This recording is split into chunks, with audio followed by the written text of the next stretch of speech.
আসসালামু আলাইকুম এডুবাদ চ্যানেলে তোমাদের সকলকে স্বাগতম। আজকের ক্লাসে আমরা দেখব ষষ্ঠ শ্রেণীর চারুপাঠ বিষয়ের আমাদের গল্প নীল নদ আর পিরামিডের দেশ, লিখেছেন সৈয়দ মুজতবা আলী।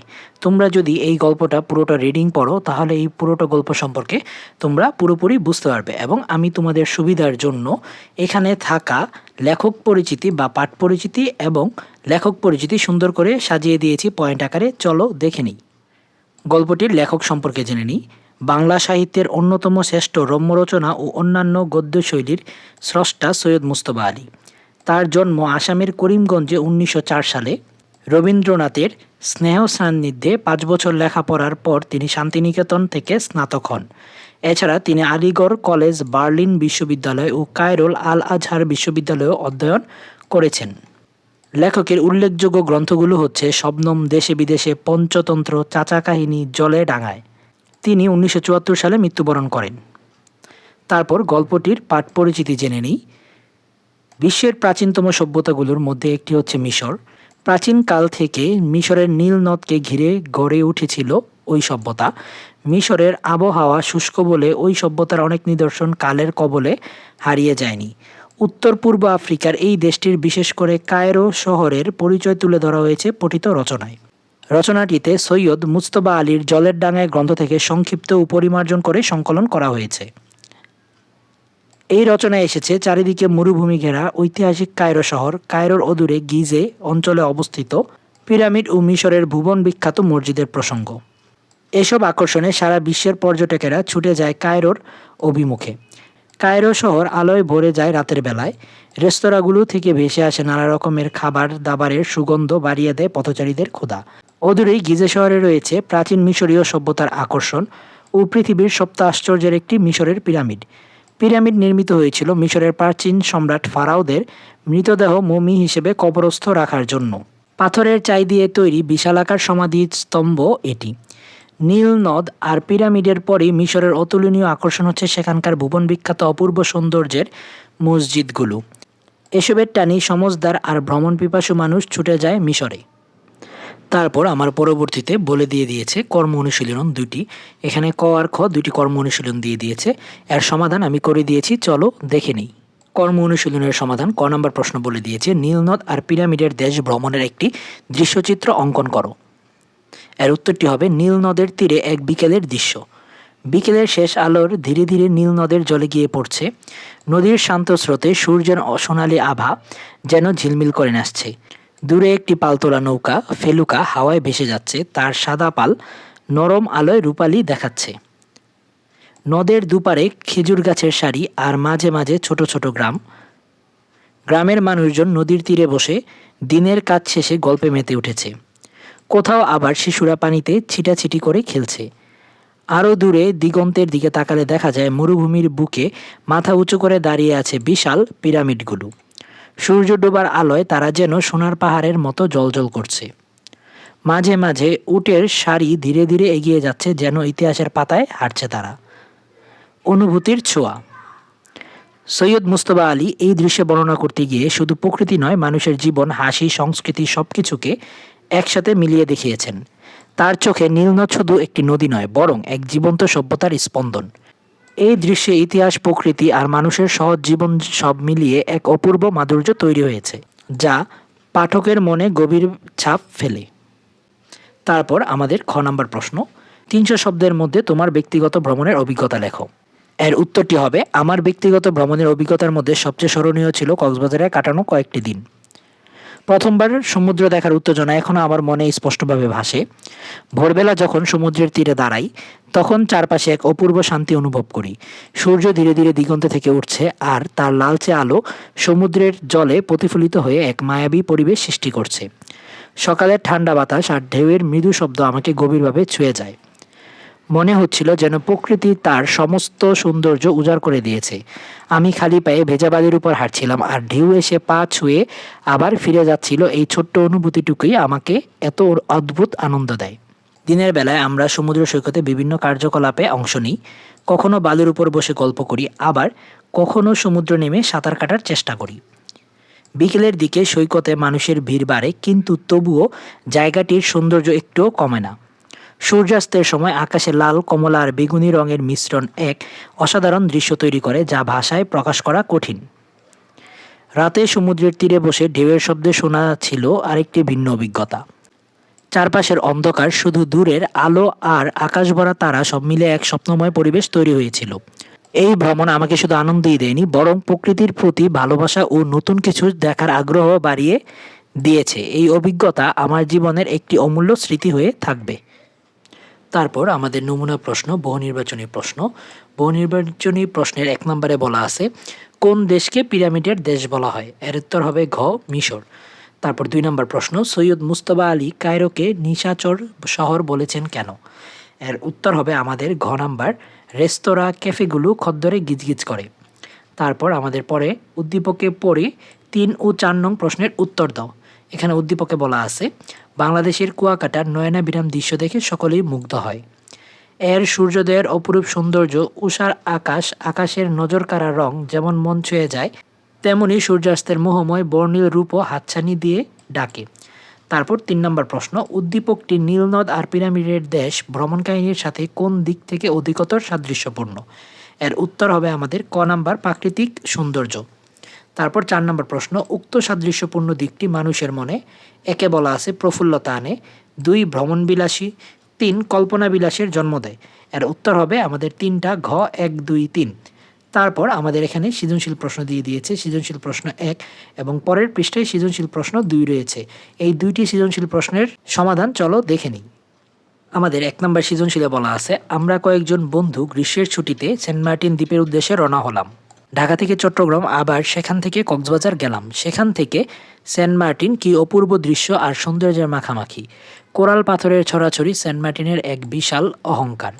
এছাড়াও আছে নীলপানির এক রাজপুরী, সেখানে কচ্ছপেরা অবাধে ঘুরে বেড়ায়, ডিম পাড়ে, কাকড়ারা দল বেঁধে আলপনা আঁকে। সেন্ট মার্টিনে না গেলে প্রাকৃতিক সৌন্দর্যের এই লীলাভূমি অদেখাই থেকে যেত। এখানে ক নম্বর প্রশ্নে বলা আছে, পিরামিডের পরই মিশরের কোনগুলোর সৌন্দর্য ভুবন বিখ্যাত?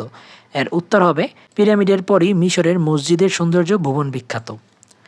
তারপর খ নম্বর প্রশ্ন, উটের চোখগুলো রাতের বেলা সবুজ দেখাচ্ছিল কেন? এর উত্তর হবে মোটরের হেডলাইটের আলো পড়ায় উটের চোখগুলো রাতের বেলা সবুজ দেখাচ্ছিল। লেখক যখন মরুভূমির মধ্যে দিয়ে যাচ্ছিলেন তখন চারদিকে অন্ধকার ছিল। অলঙ্কারের মধ্যে হঠাৎ উটের কাফেলার উপর মোটরের আলো পড়ে, আর আলো পড়ার কারণেই উটের চোখগুলো সবুজ আলো বলে মনে হচ্ছিল। তারপর গ নম্বর প্রশ্ন, ভ্রমণকারীদের যাত্রাপথের সাথে লেখকের মিশর ভ্রমণের যে মিল খুঁজে পাওয়া যায় তা বর্ণনা করো। এর উত্তর হবে ভ্রমণকারীদের যাত্রাপথের প্রাকৃতিক সৌন্দর্যের সাথে লেখকের মিশরের নীলনদের সৌন্দর্যের বর্ণনার মিল খুঁজে পাওয়া যায়। নীলনদ আর পিরামিডের দেশ রচনায় লেখক প্রথম সুয়েজ বন্দরে পৌঁছান, তারপর সূর্যাস্ত আর চন্দ্রালোকে পাড়ি দেন মরুভূমি, তারপর শহরতলির ব্যস্ততম পথ পাড়ি দিয়ে ঢুকে যান কায়রোর শহরের ঠিক মাঝখানে। এরপর নীল নদের প্রাকৃতিক সৌন্দর্য অবলোকন করেন। নীল জলের উপর দিয়ে নৌকার খেলা লেখকের মনকে আনন্দ করে। উদ্দীপকের ভ্রমণকারীদের উদ্দেশ্য ছিল সেন্ট মার্টিনে যাওয়া আর প্রাকৃতিক সৌন্দর্য উপভোগ করা। এই জন্য তারা ঢাকা থেকে চট্টগ্রাম, তারপর কক্সবাজার হয়ে সেন্ট মার্টিনে পৌঁছায়। কোরালে পাথরের ছড়াছড়ি সেখানে। আরও রয়েছে নীলপানির এক রাজপুরী। এই সৌন্দর্য আলোচ্য রচনা নীল নদের কথা স্মরণ করায় আমাদের। তাই বলা যায় উক্ত বর্ণনায় উদ্দীপকের সাথে আলোচ্য রচনাকে সাদৃশ্যপূর্ণ করেছে। তারপর আমাদের ঘ নাম্বার প্রশ্নে বলা আছে, সেন্ট মার্টিন না গেলে প্রাকৃতিক সৌন্দর্যের এই লীলাভূমি অদেখাই থেকে যেত। এই বক্তব্যটি নীল নদ আর পিরামিডের দেশ রচনার আলোকে বিশ্লেষণ করো। এর উত্তরটি কী হবে? এর উত্তরটি হবে, সেন্ট মার্টিনে না গেলে প্রাকৃতিক সৌন্দর্যের এই লীলাভূমি অদেখাই থেকে যেত। এই বক্তব্য নীল নদের প্রাকৃতিক সৌন্দর্যের ক্ষেত্রেও প্রযোজ্য। নীলনদ আর পিরামিডের দেশ রচনায় লেখক নীলনদকে দেখা মাত্রই বলেছেন, এইবার চোখের সামনে ভেসে উঠল এক অতি রমণীয় দৃশ্য। কারণ তিনি নীলনদের উত্তাল ঢেউয়ের যে বিবরণ দিয়েছেন তা এক কথায় অসাধারণ। আর এই সৌন্দর্যকে কাছ থেকে উপভোগ করতে পারা নিঃসন্দেহে সৌভাগ্যের ব্যাপার। উদ্দীপকের ভ্রমণকারীরা সেন্ট মার্টিনের দ্বীপের নীলপানির রাজপুরীর কথা তুলে ধরেছে। সেখানে অবাধে ঘুরে বেড়ায় কচ্ছপেরা, ডিম পাড়ে, কাঁকড়ার দল বেঁধে আলপনা আঁকে। সব মিলিয়ে সেখানকার পরিবেশ এক কথায় অপূর্ব। তাই তো উদ্দীপকে সেন্ট মার্টিনকে বলা হয়েছে প্রাকৃতিক সৌন্দর্যের লীলাভূমি। নীলনদ আর পিরামিডের দেশ রচনায় লেখকও নীলনদ সম্পর্কে একই কথা বলেছেন। রচনার লেখক যেমন চাঁদনি রাতে নীলনদের ভয়ঙ্কর অথচ সুন্দরের বর্ণনা দিয়েছেন, তেমনি উদ্দীপকেও সেন্ট মার্টিনের সৌন্দর্য দেখে মুগ্ধ ভ্রমণকারীর অনুভূতি ব্যক্ত হয়েছে। তাই দুজনের অনুভূতি মূলত একই। তারপর আমাদের 2 নম্বর সৃজনশীলে বলা আছে, শ্রেয়সী তার বন্ধুদের নিয়ে বাংলাদেশের রাজধানী ঢাকার উদ্দেশ্যে রওনা হলো। পদ্মা ও যমুনার রূপালী স্রোত পাড়ি দিয়ে তারা একসময় ঢাকায় পৌঁছায়। সেখানে তারা প্রথমে যায় লালবাগ দুর্গে।